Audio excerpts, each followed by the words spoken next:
ಕ್ರಿಸ್ತ ಜಯಂತಿ ಎಂದಾಕ್ಷಣ ಮೊದಲ ಅನಿಸಿಕೆ ಸಂತೋಷ, ಉತ್ಸಾಹ, ಸಂಭ್ರಮ. ಹೊಸ ಬಟ್ಟೆ, ಚಿನ್ನ, ಒಡವೆ, ಗ್ರೀಟಿಂಗ್ ಕಾರ್ಡ್, ಶುಭಾಶಯಗಳು, ಕೇಕ್, ಸಿಹಿಯಾದ ತಿಂಡಿಗಳು ಹಾಗೂ ಕೊಡುಗೆಗಳು ಇವೆಲ್ಲವೂ ಸಂಸಾರ ಶ್ರೀಮಂತಿಕೆಯ ಸಂಕೇತಗಳು. ಆದರೆ ಗೋದಲಿಯಲ್ಲೊಮ್ಮೆ ಇಣುಕಿ ನೋಡಿ, ಇದು ಯಾವುದೂ ಅಲ್ಲಿ ಇಲ್ಲ. ಬದಲಾಗಿ ಒಂದು ಪ್ರಶಾಂತವಾದ ವಾತಾವರಣ, ಸ್ವರ್ಗದ ಅನುಭವ ಹಾಗೂ ಮುಗ್ಧತೆಯ ಅನಾವರಣ. ಈ ಗೋದಲಿಯಲ್ಲಿ ಚಿನ್ನ, ಬೆಳ್ಳಿ, ಬಂಗಾರಕ್ಕೆ ಬೆಲೆ ಎಂಬುದಿಲ್ಲ. ಆದರೆ ಅಲ್ಲಿ ಸಂತೋಷ, ಶಾಂತಿ, ಆನಂದ ತುಂಬಿ ತುಳುಕುತ್ತಿದೆ. ಜೊತೆಗಿರುವೆ ಎಂಬ ಮುದನುಡಿ ಆಲಿಸುತ್ತಿದೆ. ಕಾರ್ಗತ್ತಲಲ್ಲಿ ವಾಸಿಸುವವರಿಗೆ ದಿವ್ಯ ಜ್ಯೋತಿ ಎಂದು ಕಾಣಿಸಿತು. ಮರಣ ಛಾಯೆ ಕವಿದ ನಾಡಿಗರಿಗೆ ಅರುಣೋದಯವಾಯಿತು. ಸಂತ ಮತ್ತಾಯನ ಈ ನುಡಿಗಳು ಯೇಸು ಸ್ವಾಮಿಯ ಜನನದ ಪ್ರಾಮುಖ್ಯತೆಯನ್ನು ತೋರಿಸುತ್ತವೆ. ಕ್ರಿಸ್ತ ಜಯಂತಿಗೆ ಕ್ರಿಸ್ತ ಬಯಸುವುದು ನಮ್ಮ ಬೆಳ್ಳಿ ಬಂಗಾರವನ್ನಲ್ಲ, ಬದಲಾಗಿ ನಮ್ಮ ಒಳ್ಳೆ ಮನಸ್ಸು, ಸಮನ್ವಯ, ಸಂಯಮ, ಸಂತೃಪ್ತಿಯ ಬಾಳು ಇವೆಲ್ಲವನ್ನೂ ನೀಡಲು ಪ್ರಭು ಕ್ರಿಸ್ತರು ಮತ್ತೆ ಮತ್ತೆ ಹುಟ್ಟಿ ಬರಲಿ ಎಂಬ ಪ್ರಾರ್ಥನೆ ನಮ್ಮದಾಗಲಿ.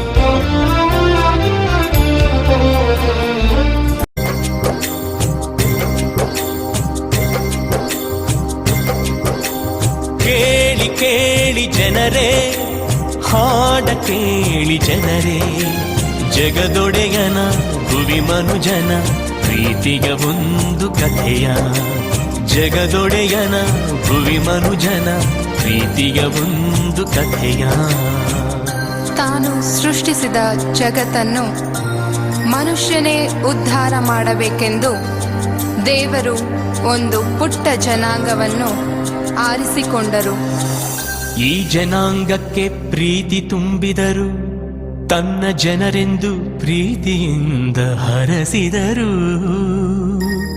ಆದರೀ ಜನಾಂಗ ಪ್ರೀತಿ ಮರೆತು ಸ್ವಾರ್ಥಿಗಳಾಗಿ ಮೆರೆದರು. ದೇವರಿಂದ ದೂರಾದರು, ಸಿಡಿದೆದ್ದು ದಂಗೆ ಎದ್ದರು. ದೇವರಿಂದ ದೂರ ಹೋದರು, ಬಲು ದೂರ ದೂರ ಹೋದರು. ತನ್ನ ಒಡಲ ಜೀವವನು ದೂರ ಮಾಡುವನೆ ದೇವನು. ಅನುಕಂಪವ ಉಸಿರಾಗಿಸಿ ನೀಡಿದ ಜೀವಕ್ಕೆ ಹೊಸ ರೂಪ. ತನ್ನ ಜನರ ಪ್ರೀತಿಗೆ ತನ್ನ ಪ್ರಿಯ ಕಂದನನು, ಜಗದಾತ್ಮನ ಜಗಜ್ಯೋತಿಯ ಭುವಿಗೆ ಇಂದು ಕಳಿಸಿದನು, ಭುವಿಗೆ ಇಂದು ಕಳಿಸಿದನು. ಈ ಜಗಜ್ಯೋತಿಯನ್ನು ಕಾಲಾನುಕಾಲಕ್ಕೆ ಭುವಿಗೆಲ್ಲ ಸಾರುತ್ತಾ ಬಂದರು ಪಂಡಿತರು, ಪ್ರವಾದಿಗಳು, ಪರಮ ಜ್ಞಾನಿಗಳು.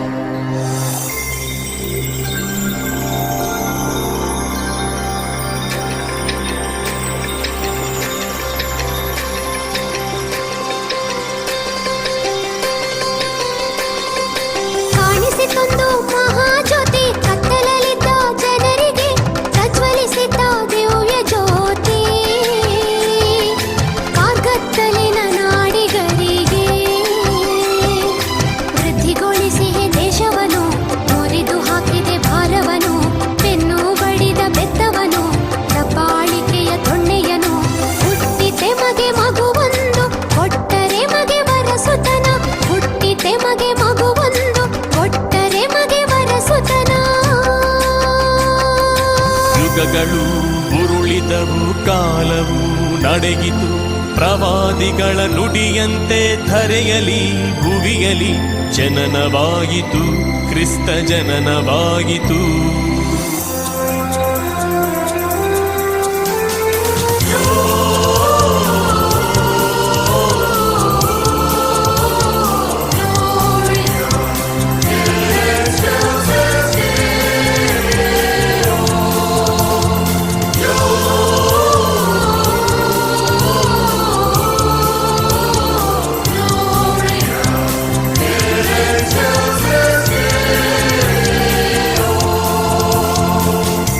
ಕ್ರಿಸ್ತನ ಜನನದ ಮುನ್ಸೂಚನೆಯಾಗಿ ಆಕಾಶದಲ್ಲಿ ನಕ್ಷತ್ರವೊಂದು ಕಾಣಿಸಿತು. ಇಲ್ಲಿನ ಜನರಿಗಲ್ಲ, ದೂರ ದೇಶದ ಜ್ಞಾನಿಗಳಿಗೆ ಜ್ಞಾನಿಗಳು ಚುಕ್ಕಿಯ ನೋಡಿದರು, ನಕ್ಷತ್ರದ ಬೆನ್ನಲ್ಲೇ ನಡೆದರು, ಜ್ಯೋತಿಯ ಹುಡುಕುತ್ತ ಬಂದರು, ಆ ಮಹಾಜ್ಯೋತಿಯ ಹುಡುಕುತ್ತ ಬಂದರು.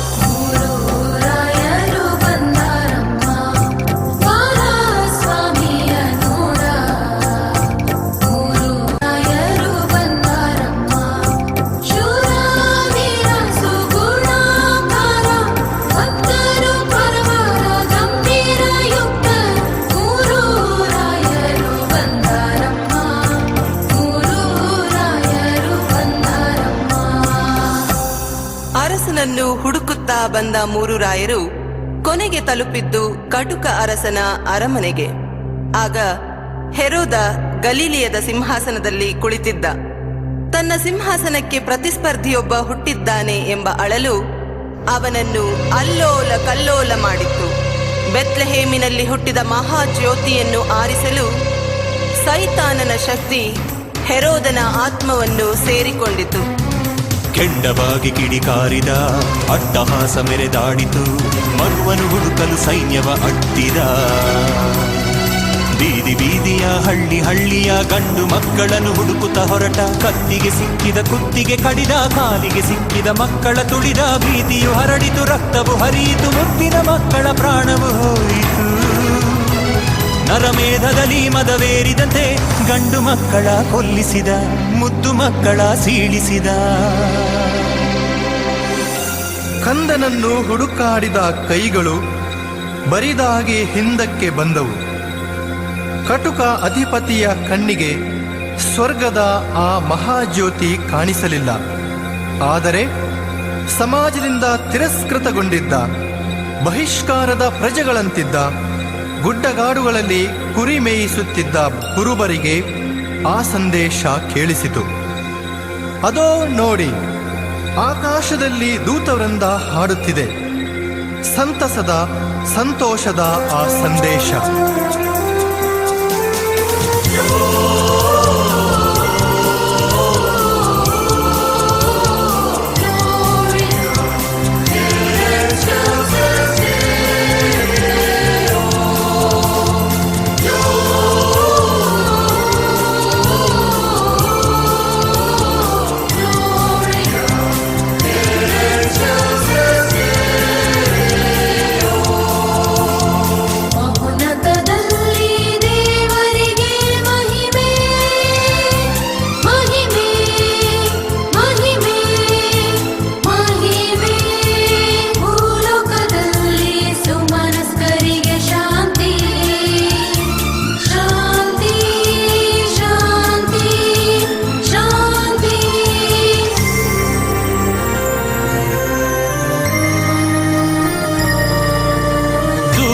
ಸಂದೇಶ ಕೇಳಿ ಕುರುಬರ ಮಂದೆಯು ಬೋಡಿ ಕುಣಿದಾಡಿತು, ನಲಿದಾಡಿತು ದೀನಗೋದಲ ನೆಲದಲ್ಲಿ.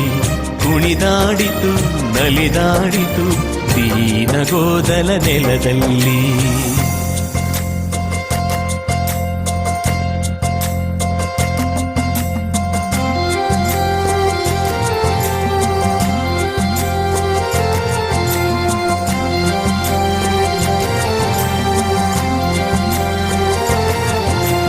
ನಾಯಕರುಟ್ಟಿದರು ನೋಡಿ, ನಮ್ಮ ನಾಯಕರುಟ್ಟಿದರು ನೋಡಿ, ಶುಭ ಸಂತೋಷಗಳಿಂದ ಹಾಡಿರಿ, ಶುಭ ಸಂತೋಷಗಳಿಂದ ಹಾಡಿರಿ. ಬೆತ್ಲೆಹೇಮೆಂಬ ಪುರಾದಿಪುರದೋಳು, ಬೆತ್ಲೆಹೇಮೆಂಬ ಪುರಾದಿಪುರದೋಳು, ಶುಭ ಸಂತೋಷಗಳಿಂದ ಹಾಡಿರಿ, ಶುಭ ಸಂತೋಷಗಳಿಂದ ಹಾಡಿರಿ.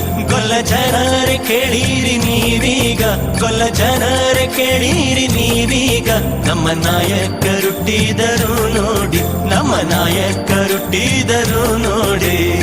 ಅತ್ತ ದೂರ ದೇಶದಿಂದ ನಡೆದು ಬಂದ ಜ್ಞಾನಿಗಳಿಗೆ ಅರಸ ಯರೋದ ದಾರಿ ತೋರಿಸಲಿಲ್ಲ. ಆದರೆ ಆಗಸದ ನಕ್ಷತ್ರ ದಾರಿ ತೋರಿಸಿತು.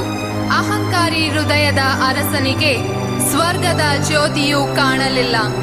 ಆದರೆ ಮುಕ್ತ ವಿಶ್ವಾಸದಲ್ಲಿ ಬಂದ ಜ್ಞಾನಿಗಳಿಗೆ ಆ ಮಹಾಜ್ಯೋತಿ ಕಾಣಿಸಿತು. ಜ್ಞಾನಿಗಳು ಕಂದನನ್ನು ಕಂಡು ನಮಿಸಿದರು.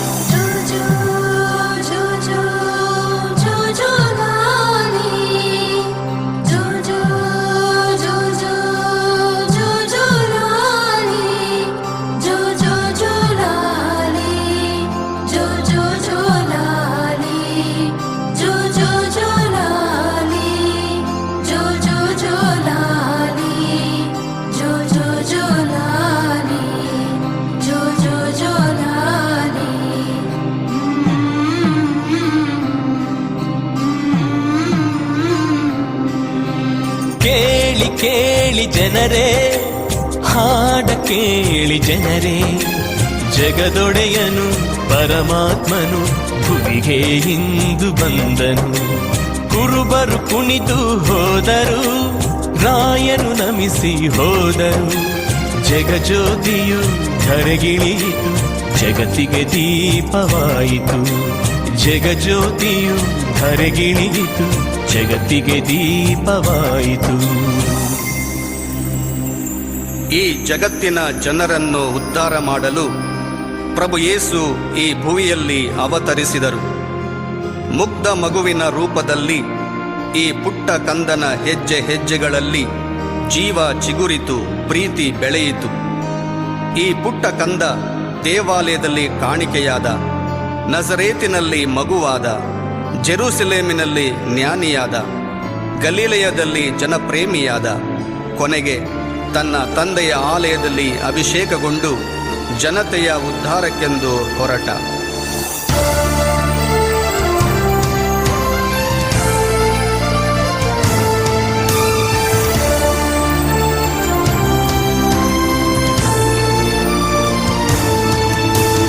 ಕುರುಡರ ಕಣ್ಣು ತೆರೆಸಿದ, ಮೂಕರ ನಾಲಗೆ ಸಡಿಲಿಸಿದ, ಅಂಗವಿಕಲರ ಆದರಿಸಿ ನೊಂದ ಜನರನ್ನು ಸಂತೈಸಿದ.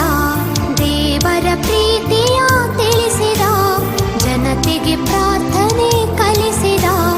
ಬಹಿಷ್ಕೃತರನ್ನು ಸ್ವಾಗತಿಸಿ ದೀನ ದಲಿತರ ಪ್ರೀತಿಸಿದ. ಬಿರುಗಾಳಿಯನ್ನು ಅಡಗಿಸಿದ, ಅನ್ಯಾಯವನ್ನು ಖಂಡಿಸಿದ. ಮತಾಂಧರನ್ನು ದಂಡಿಸಿದ, ಶತ್ರುಗಳನ್ನು ಕ್ಷಮಿಸಿದ. ಕುರುಡರ ಕಣ್ಣು ತೆರೆಸಿದ, ಮೂಕರ ನಾಲಗೆ ಸಡಿಲಿಸಿದ, ಅಂಗವಿಕಲರ ಆದರಿಸಿ ನೊಂದ ಜನರನ್ನು ಸಂತೈಸಿದ.